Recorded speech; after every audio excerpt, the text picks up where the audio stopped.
ಬಿದ್ದುಬಿಟ್ಟಿರೋದು. ಗಟ್ಟಿ ಆಯ್ತು. ಓಕೆ. ಅಮ್ಮವ್ರಿಗೆ ಇವಾಗ ಕಟ್ಟಾಕಿದಾದ್ಮೇಲೆ ಹೆಂಗೈತೆ ಅಮ್ಮ? ನೋವು ಕಮ್ಮಿ ಆಗಿದೆ. ಓಕೆ ಮೇಡಮ್, ನೀವು ಎಲ್ಲಿಂದ ಬಂದಿರೋದು ನೀವು? ನಾವು ಮಂಡ್ಯ ಡಿಸ್ಟ್ರಿಕ್ಟ್ ಇಲ್ಲಿಂದ ಎಷ್ಟು ಕಿಲೋಮೀಟ್ರು? 200 200 ಕಿಲೋಮೀಟ್ರು. ಬರೋದು ಹೋಗೋದು 400 ಕಿಲೋಮೀಟ್ರು. ಬರೋದಕ್ಕೆ ನಿಮಗೆ 3.5 ಅವರ್, ಹೋಗೋದಕ್ಕೆ 3.5 ಅವರ್, 7 ಅವರ್ಸ್ 8 ಅವರ್ಸು ನಿಮಗೆ ಜರ್ನಿ. ಬನ್ನಿ ಎತ್ತು ಮುಂದಕ್ಕೆ. ಹಾಂ, ಇಷ್ಟು ಇವರು ನಡಿಬೇಕು ಅಂದರೆ ಇವರಿಗೆ ಫಸ್ಟ್ ನೋವು ಕಮ್ಮಿ ಆಗಬೇಕು. ಅದು ಬಂದಿದ್ದೀರಾ ಸರ್? ಎಲ್ಲಿ ಬರುತ್ತೆ ಇದು? ತರೀಕೆರೆಯಿಂದ. Okay, Kanakapura side. ಓಕೆ, ಏನಾಗಿದೆ ಅಮ್ಮವ್ರಿಗೆ? ಇಲ್ಲಿ ಮೂಳೆ ಏನಾಗಿದೆ? ಮೂಳೆ ಮುರಿದಿದೆ. ಎಕ್ಸ್ರೇ ನೋಡಿದ್ದೀರಾ ತಾನೇ? ಓಕೆ ಸರ್, ನೀವು ಎಲ್ಲಿಂದ ಬಂದಿದ್ದೀರಾ? ಮಲತಹಳ್ಳಿ. ಎಲ್ಲಿ ಬರುತ್ತೆ ಇದು? ನಾಗರಬಾವಿ ಹತ್ರ. ಎಷ್ಟು ಕಿಲೋಮೀಟರ್ ಸರ್ ಇಲ್ಲಿಂದ? ಅದು 50 ಕಿಲೋಮೀಟ್ರು. ಬರೋದು ಹೋಗೋದು 100 ಕಿಲೋಮೀಟ್ರು. 1.5 ತಿಂಗಳು ಬೇರೆ ಕಡೆ ಟ್ರೀಟ್ಮೆಂಟ್ ಮಾಡಿಸಿದ್ದೀರಾ? ಏನಾದರೂ ಇಂಪ್ರೂವ್ಮೆಂಟ್ ಇತ್ತಾ?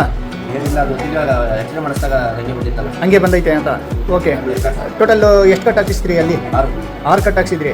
ಆದರೆ ಏನೋ ನಿಮಗೆ ಅನುಕೂಲ ಏನೂ ಆಗಿಲ್ಲ. ಓಕೆ, ಇವಾಗ ಹೆಂಗಿದೆ? ಮೂಳೆ ಕುತ್ಕೊಂಡಿದ್ದು ನೋಡಿದ್ರಾ ನೀವು? ಓಕೆ ಸರ್, ನೆಕ್ಸ್ಟ್ 10 ದಿನದಲ್ಲಿ ಬನ್ನಿ. ಓಕೆ ಅಮ್ಮರೇ, ನೀವು ಎಲ್ಲಿಂದ ಬಂದಿದ್ದೀರಾ? ಆನೆಕಲ್ಲೇ ನಿಮಗೆ. ಓಕೆ, ಇದು ಬಂದು ಏನಾಗಿದೆ ನಿಮಗೆ ಇಲ್ಲಿ? ಜಾರಿ ಇರೋದು.